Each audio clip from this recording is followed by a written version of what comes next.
আসসালামু আলাইকুম। আশা করি সকলেই ভালো আছেন। আজকের এই ভিডিওতে আমি আপনাদের সাথে খুবই গুরুত্বপূর্ণ কিছু তথ্য শেয়ার করব। অবশ্যই তার জন্য ভিডিওটি শুরু থেকে নিয়ে শেষ পর্যন্ত খুব মনোযোগ সহকারে দেখার জন্য চেষ্টা করবেন। আর অবশ্যই আপনারা যদি এই চ্যানেলটিকে সাবস্ক্রাইব করে না থাকেন, অবশ্যই চ্যানেলটিকে সাবস্ক্রাইব করে পাশে রাখবেন প্রতিনিয়ত অন পেজ পর আপডেটগুলো পাওয়ার জন্য। এখন যে আপডেটটি শেয়ার করব, অবশ্যই এটা ইয়াসমু ফারাজ স্যার নিজেই বলেছে, তাই মনোযোগ সহকারে শুনবেন। ইয়াসমু ফারাজ স্যার বলেছে, একজন ব্যক্তি রয়েছে যার নাম হচ্ছে মার্ক কিউবান।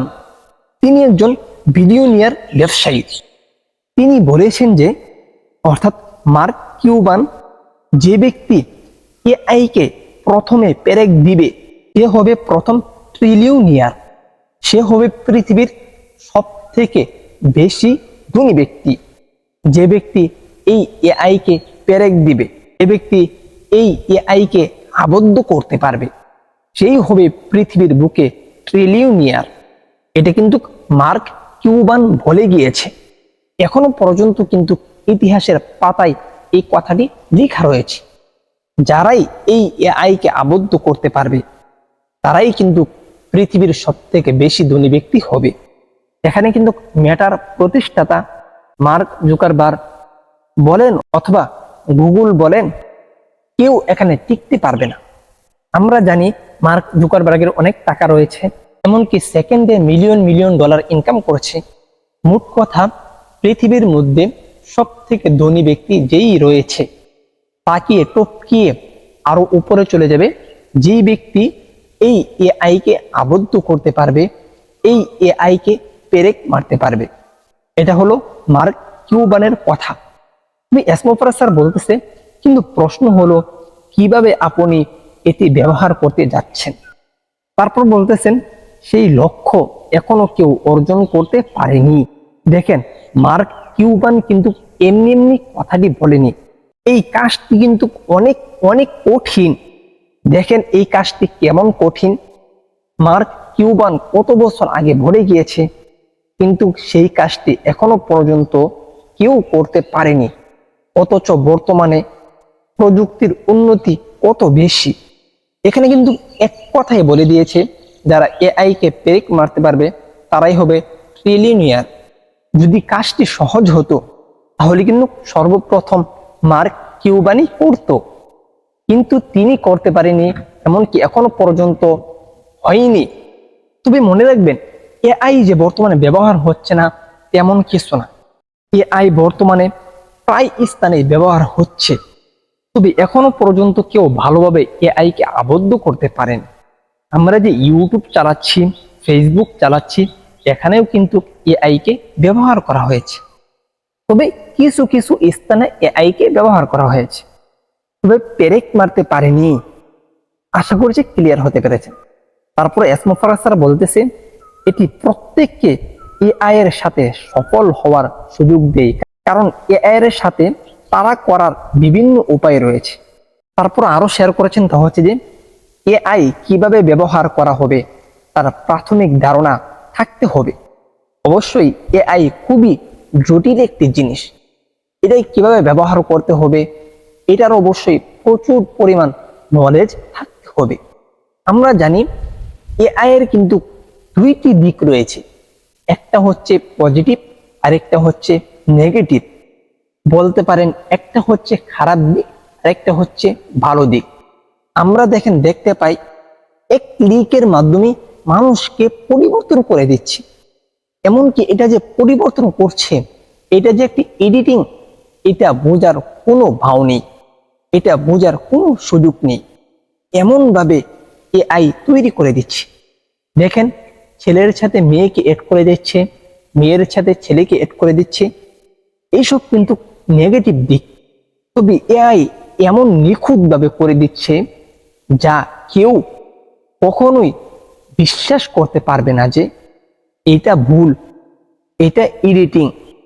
এমন নিখুঁতভাবে করে দিচ্ছে কাজটি।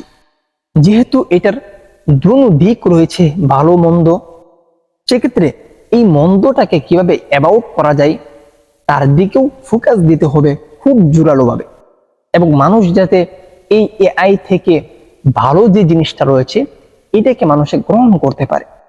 ভালো মন্দ দুইটা দিকে আপনাকে কন্ট্রোল করতে হবে যদি আপনি এই এআই কে পেরেক মারতে পারেন এবং পেরেক মারতে চান।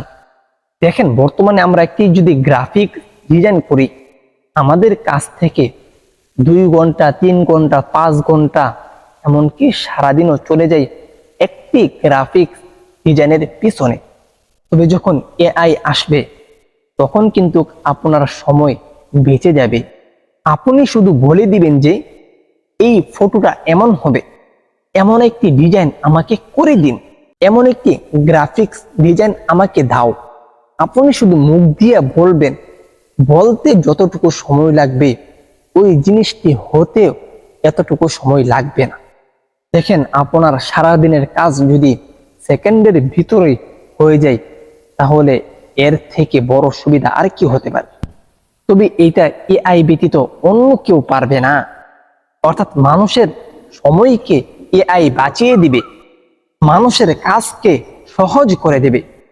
বর্তমান মানুষ কিন্তু দিন দিন অলস হয়ে যাচ্ছে, মানুষ তার নিজস্ব কাজ ছেড়ে দিচ্ছে। মনে রাখবেন, আগামীতে মানুষ কাজ করবে না, আর আগামীর ভবিষ্যৎ হবে এআই এর ভবিষ্যৎ। আমাদের সবকিছুই আমাদের হাতের সামনেই থাকবে। তারপরে এসমা ফরাজ স্যার বলতেছে, কোনো ব্যক্তি এআই কে এড়াতে পারবে না। মনে রাখবেন, কোনো না কোনো ভাবেই আপনাকে এআই এর অন্তর্ভুক্ত হতে হবে, এআই এর সুবিধা আপনাকে নিতেই হবে। এআই এর সুবিধা ছাড়া, এআই এর সাহায্য ছাড়া আপনি আগামীতে চলতেও পারবেন না, এমন পরিস্থিতি তৈরি হবে। অলরেডি এআই নিয়ে বিশ্বজুড়ে খুব জোরালোভাবে কাজ চলছে, এমনকি প্রতিযোগিতামূলক কাজ চলছে, যা হয়তোবা আমরা আপনারা কল্পনাও করছি না। তারপরে এসমা ফরাজ স্যার বলতেছে, তাই ওয়ানপিসের লক্ষ্য হলো এটি ব্যবহার করার জন্য ভালো এবং নিরাপদ উপায় খুঁজে বের করা এবং সেই ক্ষেত্রে সফল হওয়া। দেখেন, মার্ক কিউবান যে কথাটা বলেছে এআই কে পেরেক মারার জন্য, তাই কিন্তু ওয়ানপিসিপ করছে। ওয়ানপিসিপ তার চেষ্টা চালিয়ে যাচ্ছে, এমনকি ওয়ানপিসিপ যে সফল হচ্ছে তার প্রমাণও কিন্তু আমরা দেখতে পারছি। ওয়ানপিসিপ কিন্তু এআই কে পেরেক মেরে দিয়েছে। অবশ্যই তার ফলাফল খুব দ্রুতই আমরা দেখতে পাবো। আমরা তো বর্তমানে দেখতে পারছি, তবে যখন আমাদের টাকা আমাদের পকেটে আসবে তখন কিন্তু আমরা আরো কিছু দেখতে পাবো। ওইটাই কিন্তু আমাদের চূড়ান্ত লক্ষ্য। যাই হোক, আমরা সঠিক সময়ে সঠিক বিষয় জানতে পারবো, কিভাবে এআই কে সঠিকভাবে ব্যবহার করতে হয়। আর একটি নিরাপদ টুল ওয়ানপিসিপ তৈরি করছে। তারপর এসমা ফরাজ স্যার শেয়ার করছে, তা হচ্ছে অদূর ভবিষ্যতে বেশিরভাগ সেক্টরে টিকে থাকার জন্য এআই অক্সিজেনের মতো সম্ভাবনা সীমাহীন। দেখেন, এআই কে কিন্তু অক্সিজেন বলা হয়েছে। আগামী ভবিষ্যতে এআই হবে মানুষের অক্সিজেন। অক্সিজেন ছাড়া যেরকম ভাবে মানুষ চলতে পারে না, ওইরকম ভাবে এআই ছাড়াও মানুষ চলতে পারবে না। আশা করছি আপনারা এ বিষয়ে ক্লিয়ার হতে পেরেছেন। মনে রাখবেন, ওয়ানপিসিপের যত অ্যাপ্লিকেশন রয়েছে সবগুলো অ্যাপ্লিকেশন পুরোপুরিভাবে এআই দ্বারা নিয়ন্ত্রিত হবে। সম্পূর্ণই এআই এর মাধ্যমে কন্ট্রোল হবে ওয়ানপিসিপের প্রত্যেকটি অ্যাপ্লিকেশন, যার কারণে ওয়ানপিসিপের প্রত্যেকটি অ্যাপ্লিকেশন বাজারে খুব সাড়া দিবে, বাজারে খুব সাড়া ফেলবে। যে ওয়ানপিসের ফাউন্ডার হলাম আমরা। অবশ্যই এখনো পর্যন্ত আমরা আমাদের গুরুত্বটি অনেকে বুঝতে পারছি না, অবশ্যই খুব দ্রুতই আমরা আমাদের গুরুত্বটি বুঝতে পারবো। তার জন্য আপনারা অপেক্ষা করুন। আজকের ভিডিওটি এই পর্যন্তই ছিল। অবশ্যই ভালো লাগলে শেয়ার করে দিবেন, আর চ্যানেলটিকে সাবস্ক্রাইব করে না থাকলে অবশ্যই চ্যানেলটিকে সাবস্ক্রাইব করে পাশে থাকবেন। আসসালামু আলাইকুম ওয়া রাহমাতুল্লাহি ওয়া বারাকাতুহু।